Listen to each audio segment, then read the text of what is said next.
In a move that can inspire worry, anger, and righteous indignation, and can inspire frustration over how some media outlets report the story, Joe Biden, September 26th, signed a two-pronged, astoundingly unconstitutional, arrogant executive order. It regarded guns, triggers, and get this, local school safety drills.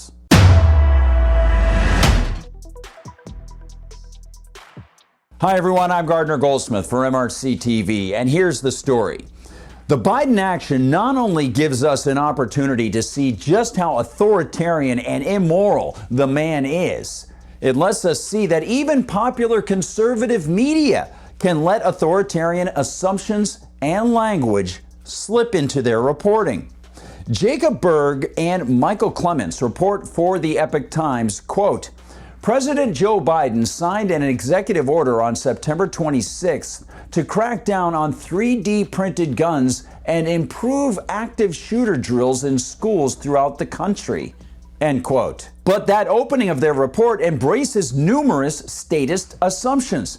Working from back to front, we can see that they assume Biden's order will improve active shooter drills in school throughout the country. So today I'm directing the members of my cabinet to return to me within 110 days with resources and information for schools to improve active shooter drills, minimize its harm, create age-appropriate content, and communicate with parents before and after these drills happen so they know what's going on. In other words, Mr. Berg and Mr. Clements accept the language of the Biden administration.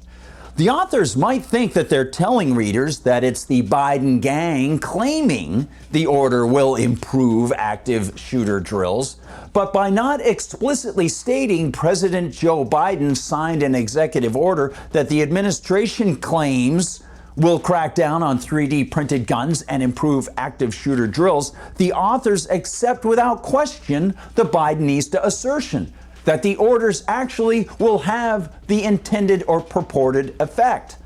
This acceptance of a government-asserted cause-effect relationship is extremely dangerous and lies at the base of even the philosophical errors leading to support of bigger government. The added lack of scrutiny about the Biden description of these 3D printed guns and the lack of skepticism over whether Biden can issue such orders or whether even the Congress could try to impose its members' will on us in these regards, well, that lack of scrutiny also is very hazardous.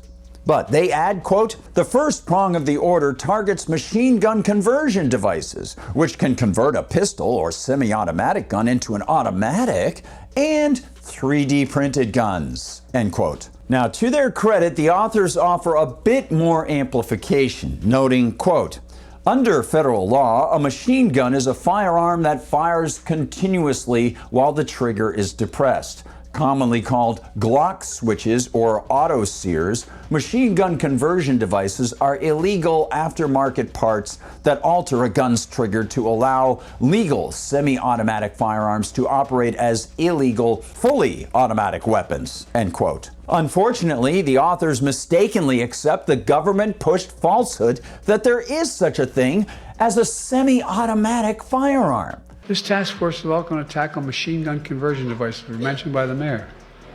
Devices that illegally turn semi-automatic weapons, including handguns, into fully automatic machine guns that can fire up to 20 bullets in 2 seconds. 20 in 2 seconds. There is only auto and one trigger pull, one round. There's no in between. The authors also quote the Biden administration's alarmist language that implies a problem among people who have an inherent right to keep and defensively bear any arm they desire. Quote, the White House noted that between 2017 and 2021, the Bureau of Alcohol, Tobacco, Firearms, and Explosives, BATF, recovered 5,454 guns that have been converted to match or exceed the rate of fire of many military machine guns with a single engagement of the trigger, end quote. The authors don't question how those guns were so-called recovered or why. Were the owners engaging in aggressive activity? Were they simply in possession of those items and victims of unlawful and immoral state gun seizure? How many actually were in personal ownership, and how many were in gun shops where they're supposed to be free to sell the guns without unwarranted snooping by the feds per the Fourth Amendment?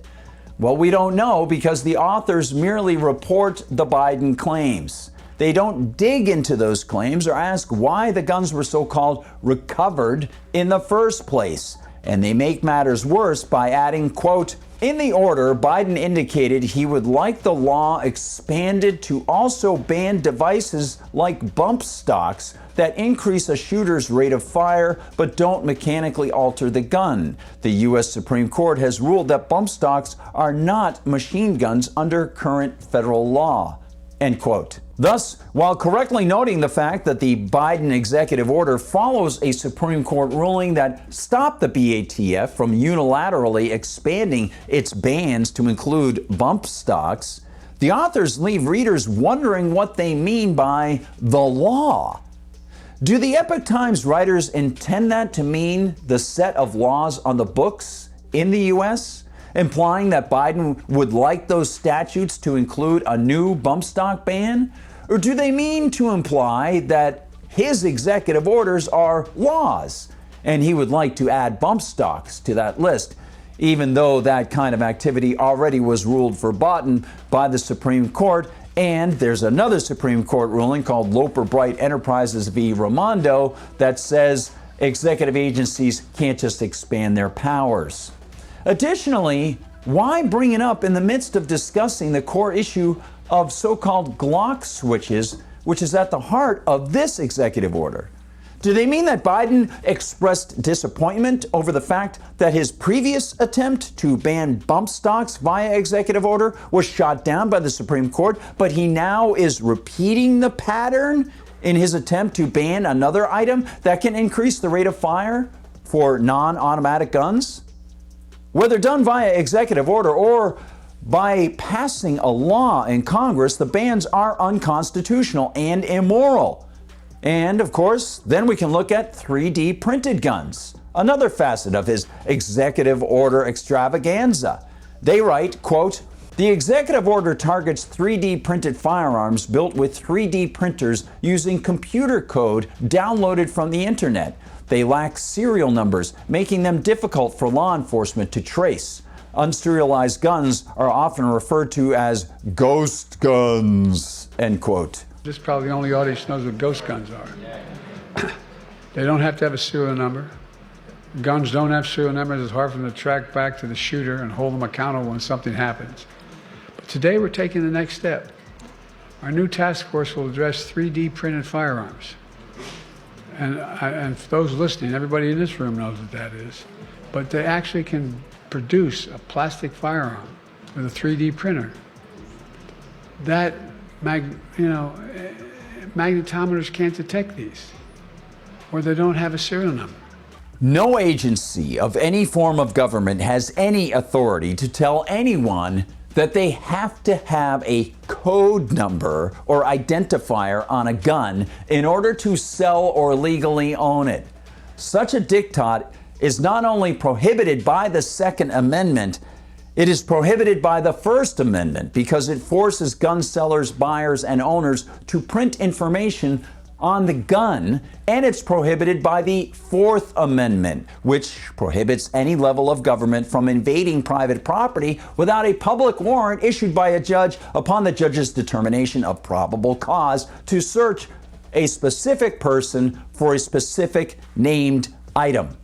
The canard that many politicians and many reporters sell to people is that the flow of guns from one person to another might include people who could use those guns for nefarious purposes. Therefore, the serial numbers are important to trace them to the source. But this not only assumes the infringements of rights that I just noted, it assumes that the initial exchanges, even if they were by people who had committed crimes in other ways, were themselves criminal acts. Under the original concept of government embraced by the founders, the only times governments are supposed to investigate the sales of firearms is if those firearms are put up for sale as a result of a criminal act. If a gun is stolen, then government can investigate the theft like its agents would any other theft of any other item. Are we to make all baseball bats carry serial numbers to trace their origins and punish people for peacefully selling them if the end user hurts someone with a baseball bat? Well, how about knives? How about hammers? Once one understands the normative level of peaceful free market exchange, one can see the absurdity, the selectivity, and the tyranny of this gun serial number mandate canard. Add the authors, quote, "Through the order, the White House will establish an emerging firearms threats task force that will generate a report within 90 days to assess the threat of these guns, how federal agencies can mobilize to combat, detect, and confiscate them, and congressional funding projections to limit these weapons," end quote. Oh yes, enjoy finding all that in the Constitution and have fun trying to find the so-called authority for the feds to do this next part. Quote, "The order's second portion aims to improve active school shooter drills in the nation's schools. The Biden administration has reported that schools lack adequate resources for conducting these drills and that parents fear potential trauma for students from the drills. Biden's order directs the secretaries for the Department of Education, Health and Human Services, and Homeland Security, in coordination with Attorney General Merrick Garland, to create and publish informational resources for schools to reduce and minimize trauma from shooter drills and gives them 110 days to do so," end quote. You know, my father worked for the Reagan administration trying to dismantle the unconstitutional Department of Education. He left, telling the family that he and his co-workers, such as Charlotte Iserbeet, who also left at the same time, could tell that the Department of Education was going to continue regardless of its lack of any constitutional authority. Yet how many Americans will include criticism of that unconstitutionality, of that baseline insult to the Constitution, when they criticize this extra move by Biden to start messing with active shooter drills at local schools? The collectivism of schools on a local level and the inability of tax-eating powers to cater to everyone's ideas of safety despite taking all their money, well, they're amplified by these new federal claims and other federal claims of control or of influence over local schools. And the pandering of politicians like Biden won't change this fact, nor will his team be able to change the fact that they are forbidden from infringing on the right to keep and bear arms. Thus, reports of this kind of executive branch activity, well, they're frustrating in two ways, both by the reporting and, of course, by the executive branch activity that we're seeing. We can't deny the Second Amendment right to, give me a break. But they give us opportunities to learn and help others remember the rules under which these political parasites are supposed to operate. Thanks for watching, everybody. Please like and subscribe. Share the videos far and wide. Remember to watch us on Rumble, where they don't censor us. Follow us there. And, of course, you can find us on YouTube, where they are censorious.